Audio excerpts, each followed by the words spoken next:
here a little bit. You mentioned the dating. What's the dating world like now? Oh my God. Well, I haven't been in the dating world in forever because I've been with the last 2 relationships for 20 years between the two. And it's so different. I don't know. I just felt like a fish out of water. How is it different for you? So I guess the last time you were single would be 8 years ago, I guess, technically? Yeah, I jumped from one to the next, so it wasn't a very large window. And then the last time I was single was when I had that 4 or 5 months where there was that restraining order. So I started dating then, and yeah, I mean, it's just harder. You know, I'm older, so that's another hard thing to deal with. But people are, they're quick to just hurry up and get someone else, or they're accused. I feel like they're all crazy. Like I had this other guy who was like accusing me of like going out on dates before I got to the date, and I'm like, I was just late because I was doing my hair. Like I wasn't and that was going like on a first date he was making that accusation, like, or was within like within a few. I was like, perhaps a preview of things to come. Oh boy, oh jeez. Well, I mean, in a way, they're telling on themselves, right? And those are one of the red flags to look out for.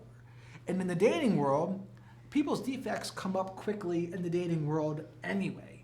So it's like, pay attention.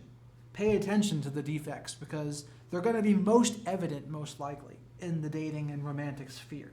Someone can be a decent person with their friends, in the workplace, but throw some romance and sex in there, then all of a sudden people can get pretty wild.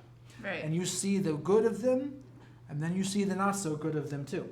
Mm-hmm. But I don't know. What were the guys like that are on these dating apps these days? I feel like, well, I've only dated a couple, but they all kind of like red flags already. Like they were a little jealous, or, oh, you're going out with someone else, and I'm just like, no, I wasn't. Or if someone liked my picture, they'd call me and say, I know you're talking to them. I'm like, I don't really even know them in real life. Like, they just know me on Facebook. They like my picture. I don't even know them. I was just like, I'm sorry. I'm like...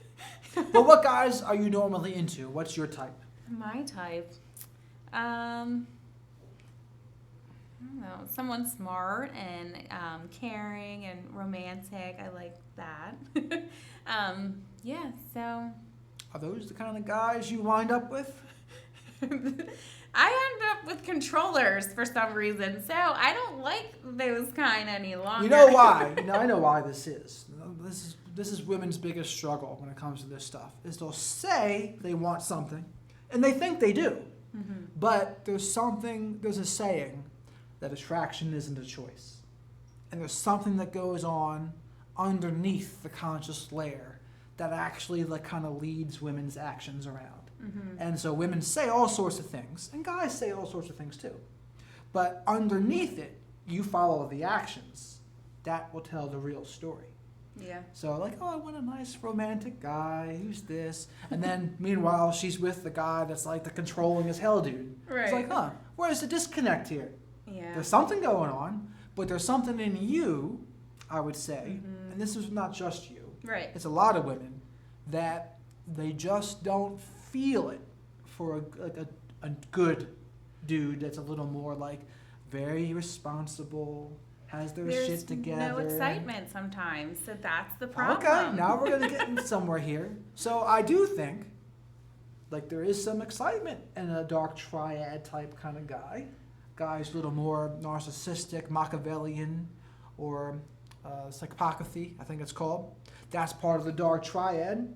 And I'll tell you this, as you know what I do on Facebook, every woman I see there, they all have a story with a narcissistic guy. So one thing to think about it is, well, there's a lot of narcissistic guys out there, apparently. But then another thing to think about it is, those narcissistic guys are doing pretty good with the ladies for all of them to have one. True. Right? So, like, that's the part that people don't want to think about. Because women especially don't want to think about it because that would require them to think a little more about their part in it. But I always try to say to people, you got to take a look at your part in it too. Doesn't mean it's your fault. Doesn't mean like you deserved anything that happened to you. But there is something going on there. And I think for women it's just unfortunate that like many of the guys who are more sure of themselves and exciting and interesting, adventurous, bad boy, whatever, they're a little more on the narcissistic side, I think. Mm-hmm. I don't know. I just don't think it works otherwise. I don't know. What do you think? I think you're most likely right. A non-narcissistic guy is just a little bit. He doesn't want the drama, right? He's not into playing games or drama. There's, maybe that's. Well, think of it like this. It's just like people go for their reciprocals, right? So a codependent type dude, they don't usually wind up with a codependent type woman. They wind up with the more predator type woman, the borderline narcissistic woman, or whatever, histrionic, right? Okay. Like you see it. I've had this conversation with other women before, but I like to people watch. I like to watch the kinds of people they're with. And I can look at a couple, and you can almost instantly tell, like, okay, that person's wearing the pants in the relationship there. Yeah. Sometimes. More and more, it's the women I see wearing the pants when they're older these days. I see the woman, I'm like, yep, she's in charge. That guy's just doing everything she asks, and he's jumping through her hoops and blah, blah, blah. But occasionally, and this is why I don't see it, when I see a couple in public, I don't think I say the man is wearing the pants as much, because the guys that do wear the pants, they're not into relationships like that anymore, I don't think. Like, they're just doing their own thing. Playing the field, staying single, they don't commit. Yeah. So the guys that would wear the pants are the ones that don't commit. At least that's what I see on like my Facebook page, etc. Now, is it true 100%? I'm sure there are some guys out there in relationships that do kind of wear the pants and are a little more on the narcissistic side. And the women they're with, they're the ones who are a little more like easygoing. Sometimes they might call themselves the empath, or sometimes they might say they're more the codependent. But like they like taking that guy's lead. And I don't think there's anything wrong with that. So ultimately, for a guy though, you want to be so that you have that confidence in yourself, and you want to integrate the darkness so that it doesn't turn you into like a piece of crap, right? So that you're not going to be all over the place hurting people and destroying women that you go through. Right? Because that's what you see a lot of them. And this is why I think how you end with people is so key. Because the big difference is, if you're going to be a good dude, you can even be a little more of a bad boy and an adventurous. But like, if you can end things on good terms with people and make them like leave them better off than when you found them, that's a good thing. Yeah. And that's the guys who are problematic. They don't ever do that. They're not leaving the partners off better than they found them. No. They're leaving them broken. They're Right. leaving them, oh my God, what the hell happened? I got to watch Jared's reels on Facebook to find out what the hell happened to me. Right? Right. That's how you know, like, okay. But here's the other thing, though. Narcissists, they don't have a monopoly on all of these bad behaviors. Anyone can do them, because no one's going to be perfect. And people that have CPTSD or on the spectrum, they can do behaviors that look a lot like narcissism too. But again, it doesn't matter. Like, the behaviors are what I talk about, and I want people to recognize those behaviors, whether it's gaslighting, deflecting, playing the victim, guilt tripping, stonewalling, fill in the blank with whatever toxic thing, lying, cheating, power plays. Like, once you see them in action, it'll be much easier for you to see them in action later. And you can say, okay, that's what that is. Now, does it mean they're a narcissist? No. But it might mean they're displaying narcissistic traits. Yeah. Yeah. I mean, I'm learning a lot. It's been very interesting to see. Sometimes a narcissist will smile when you give them a reaction. So that's where I'm learning to just stay quiet and don't say anything, because you can't fight back with crazy. So That's true.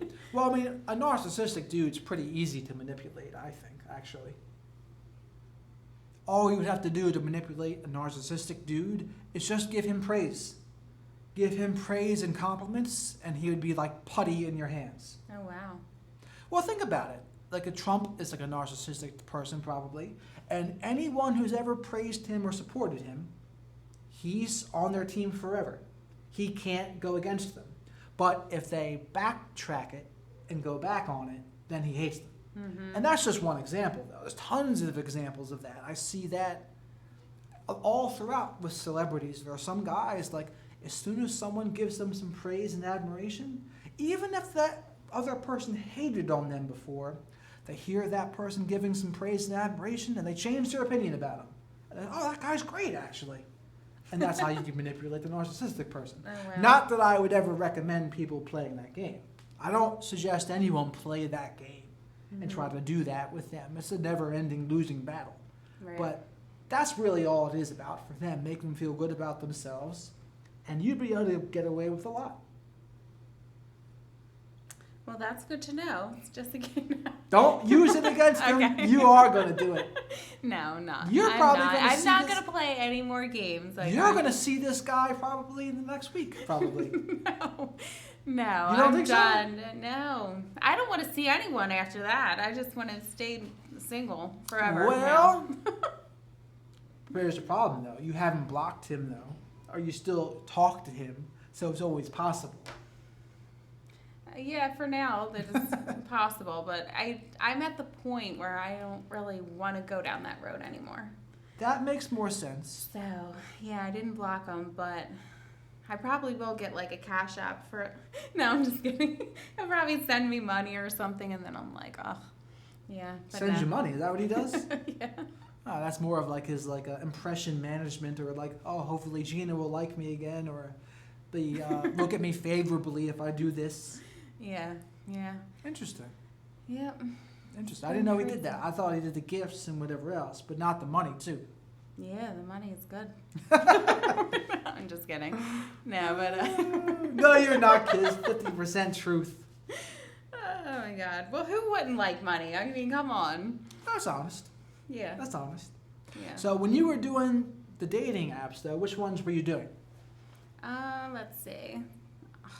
I'm not on any now, but I think I signed up for pretty much everything. Maybe like Hinge, I've tried maybe, or Plenty of Fish, or Plenty of Fish is still a thing? I don't know. I think it maybe is. it's not. I don't know. That's how old let's see. There's what, OK Cupid or something. Yeah. I think the only thing I'm on right now is Tinder. Oh, I don't have a okay. Bumble. I don't Tinder. have Facebook dating anymore. I don't Okay. have Hinge. I don't have Match. I don't have Christian Mingle. So that's the new one, like not new because I've heard of Tinder, but isn't that a hookup site though? Isn't that like a hook? Kind of. Okay. It's like people distort it as whatever. Okay. Some people do that. Some people don't do that. Okay. But then again, like a lot of people in their profile will say not here for a hookup, and those are the very people that would do a hookup. Mm-hmm. You know how it goes, Yeah. right? So like, the only thing I like about Tinder is it's more casual. People get more serious about like Bumble, and they try to take it like really seriously to find a serious relationship. But it's like, Well, how else are you supposed to date these days? Like, I feel like you have to go online almost. Like, how do you meet people? Like, no one's really going out anymore, like, and meeting people in person. well, you have to be like through friends, It friends has- of friends. Yeah, or in the workplace, right? But exactly where you're not supposed to, right? Yeah. But a lot of romances do start in the workplace. Yeah. There's just no way around it. When you spend time with people, there's going to be attraction. There's going to be sexual chemistry. It's just, Just the way. and they're going to start sleeping with one another. It's just Wow. reality. It's true. I mean, look at a workplace. Show me a workplace that is mixed with younger people of the opposite sex or whatever sex people are into, and show me the one where they're not sleeping together. Somebody. It might not be on the surface. It might be like they're having affairs, Right. hiding it from their real partner. But it's happening. Yeah. And everyone always says, don't you dare do it. And Reddit, they're really against guys like getting with other people in the workplace. But it's like, if you work in a restaurant, that's like common. Yeah. Like to not see that in a restaurant is surprising.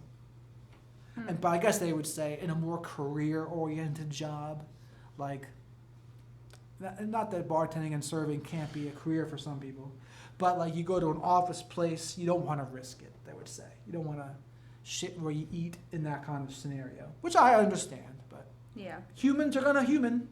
Yeah. Humans are gonna human, and they're gonna do this, and they're gonna sleep with one another. It just is what it is. Yeah. So, But like the gym might be a place to meet people. But when I go to the gym, and every girl's got headphones on, and they got like earmuff headphones on when they really don't want to talk to people.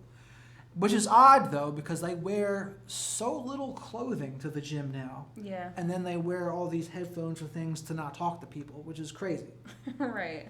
But the gym isn't really a place to meet people. Like you have to really try to meet people at a gym. It's just not like conducive very often. Well, I'm scared to meet anyone else in case they're another narcissist. That's another thing. I have to really work on that. Well, let's go over that real quick before we, I guess, wrap this up here.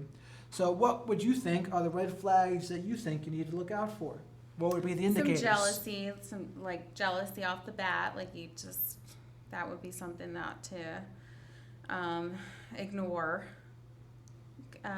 Controlling. Other than that, I don't know. It's hard because if they're very charming too, right? Then you're like, wow, this guy's really nice. Like, but then it could be all a lie. So. Well, here's one, my good one. It's like my simple test for narcissism, which it's not a simple test for NPD. It's a simple test, really, for narcissistic traits, specifically the trait of being sensitive to criticism. So, in the course of a normal interaction with somebody, boundaries will come up eventually. Disagreements will come up eventually. You will say no eventually. And in those times that naturally come up, you pay attention to how that person responds. So if you place a boundary, you see what they say.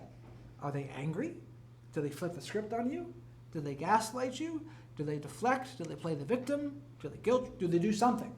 Anything to avoid accountability if you place a boundary. And they don't want to adhere to your boundary.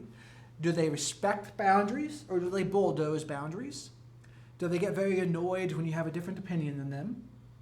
And they turn like any little small scuffle into a mountain? Or what's the other one? I mean, that's pretty much it. Like you pay attention to those scenarios. Or pay attention at a restaurant or somewhere where he's of higher status than someone, or someone can't do anything for him. You see how he treats that person. Right. Now, if he's in the beginning, he'll probably try to be on his best behavior, right? If he's on a date, he won't try to be like the condescending, rude person. Mm-hmm. But occasionally, it'll slip. And the next version of that test would be, pay attention to how they act when things don't go their way. Now, I'm even bad at that myself, so I maybe would be a red flag with that too. Yeah. But like when I'm in my patterns, if I have to interrupt my pattern of my flow, I get annoyed, that's all on me, Mm-hmm. right? So like I don't do well sometimes with things not going how I want them to, which is, that's me being a little bit ridiculous. But that's the other thing a narcissistic person usually wouldn't be able to do. Is if they have true NPD, they're not going to be able to admit they're wrong. So that's another thing to pay attention to. Can they admit they're wrong? Can they say, oh yeah, this is something I could have done better? And ask them also, pay attention if they have hobbies. That's another good one. Because a lot of them will not have any hobbies that don't lead to narcissistic fuel in some way. And then think about what's important to them. Because a lot of the ones that are really narcissistic, it's going to be all about power, money, control, sex, things like that. But if they're not like that, they'll have more normal things, more like friendships. Right? That's the other thing. Yeah, that's another thing. There was he had no friends. No friends. Like, where are your friends? Where are No, your they friends? just don't And then do you're anything. trying to ruin my friends. Yeah. Like, you're trying to make my friends go away. Like, Because where they are don't your have, friends? they don't like equal relationships. Sometimes if they do have friends, it's like a flying monkey friend, where like he feels better than that person, and that's why they're friends. You see that in like Disney movies sometimes, like Beauty and the Beast and Castan, and that little like 3-foot dude. Oh wow, yeah. So that's not like an equal friend. That's like his little flying monkey. Yeah. And he sings songs about him as the flying monkey too. So Oh wow, I never it's an realized example that. like that. Huh. But equal part, they also like to be a lone wolf too. So if it's not going to be an unequal friendship, maybe they would just be alone. They don't like things on equal ground. So that's a lot of things to go over there. Wow, there are. It's a lot. But you got to keep your eyes open. Yeah, it's a start. Yep. But anything else you wanted to share about that relationship or your experiences with breast cancer, etc.? Not that I can think of. Just maybe, not to let anyone stress you out to the point where you get sick, and just beware and when to cut it off. Like when don't keep on prolonging it, no matter how much they do for you. Gifts and all that it's not worth it. Well, I mean, at what point would you have left if you can go back and do it again? God, probably within a year. Within the year. So 7 years too long. Yeah. That's wild. Uh-huh. Just the way you say that's funny. Yeah. That was looking back. Yeah. I mean, the first couple. Yeah. You're funny. All right. Well, I guess that's it.